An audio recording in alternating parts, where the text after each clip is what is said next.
उत्तराखंड में त्रिवेंद्र सिंह रावत को हटाकर तीरथ सिंह रावत को मुख्यमंत्री बनाने के बाद अब वहां भाजपा विधायकों का असंतोष कुछ शांत हो गया है।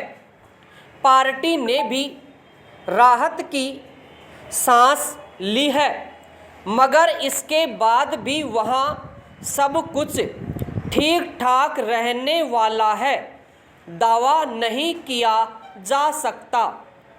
उत्तराखंड में भाजपा विधायक त्रिवेंद्र सिंह रावत के व्यवहार और कामकाज के तरीके से खासे नाराज थे।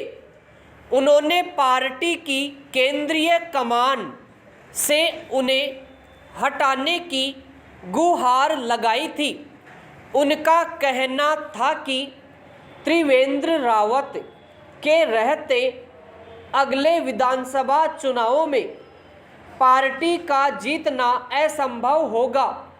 हालांकि असंतुष्ट विधायकों को मनाने का खासा प्रयास किया गया, मगर विधायकों ने स्पष्ट कर दिया कि वे त्रिवेंद्र रावत से खुश नहीं हैं।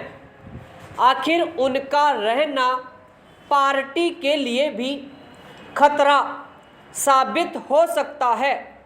आखिरकार त्रिवेंद्र रावत को पद छोड़ने को कह दिया गया और उनकी जगह कई वरिष्ठ नेताओं को नज़रअंदाज करते हुए पौड़ी से सांसद तीरथ सिंह रावत को जिम्मेदारी सौंप दी गई।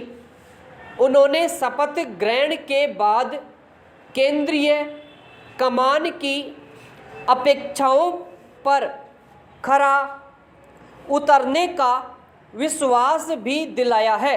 पैरा यह अच्छी बात है कि भाजपा की केंद्रीय कमान ने उत्तराखंड में विधायकों के असंतोष को मान मनोबल के जरिए लंबे समय तक खींचने के बजाय तत्काल नेतृत्व परिवर्तन का निर्णय किया।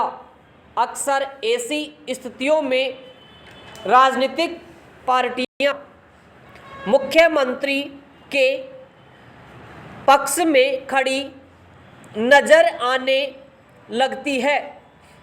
विधायकों के साथ उनकी रस्साकसी चलती रहती है। इससे बेवजह विपक्षी दलों को अपनी सियासी रोटियां सेकने का मौका मिलता है।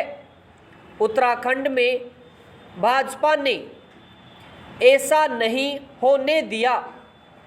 दरअसल न सिर्फ त्रिवेंद्र रावत का काम करने का तरीका लोगों को खटक रहा था, बल्कि उन्होंने उत्तराखंड में लोगों की अपेक्षाओं पर खरे उतरने का प्रयास भी नहीं किया। मुख्यमंत्री पद संभालने के साथ ही जिस तरह लोगों की समस्याएं सुनते हुए उन्होंने एक महिला अध्यापक के साथ कठोर ढंग से बर्ताव किया था, तभी से उनके तरीके पर उंगली उठना शुरू हो गई थी। पर हैरानी है कि 4 सालों तक वे उसी रंग ढंग से काम करते रहे। स्वाभाविक ही जब उनका व्यवहार अधिसंख्यक विधायकों की बर्दाश्त से बाहर हो गया, तभी उन्होंने विद्रोह का स्वर बुलंद किया होगा। पार्टी के केंद्रीय कमान ने उनकी भावनाओं और फैसलों का सम्मान किया। इससे निसंदेह उनका कुछ मनोबल बढ़ा होगा, मगर फिर भी कुछ सवाल बने हुए हैं। लोकतंत्र में तरीका तो यह है कि बहुमत प्राप्त पार्टी के विधायक अपने नेता के रूप में मुख्यमंत्री का चुनाव करेंगे, मगर होता यह है कि केंद्रीय कमान जिसे चाहता है उसे अपने समीकरण के हिसाब से मुख्यमंत्री पद पर बिठा देता है। उसके चलते अक्सर असंतोष पैदा होता है। बेशक वह कई बार प्रत्यक्ष दिखाई नहीं देता। यह बात केवल भाजपा पर लागू नहीं होती, तमाम राजनीतिक दल इसी परिपाटी पर चलते दिखते हैं। मध्य प्रदेश और राजस्थान में नेतृत्व को लेकर कांग्रेस की रस्साकसी भी इसका उदाहरण है।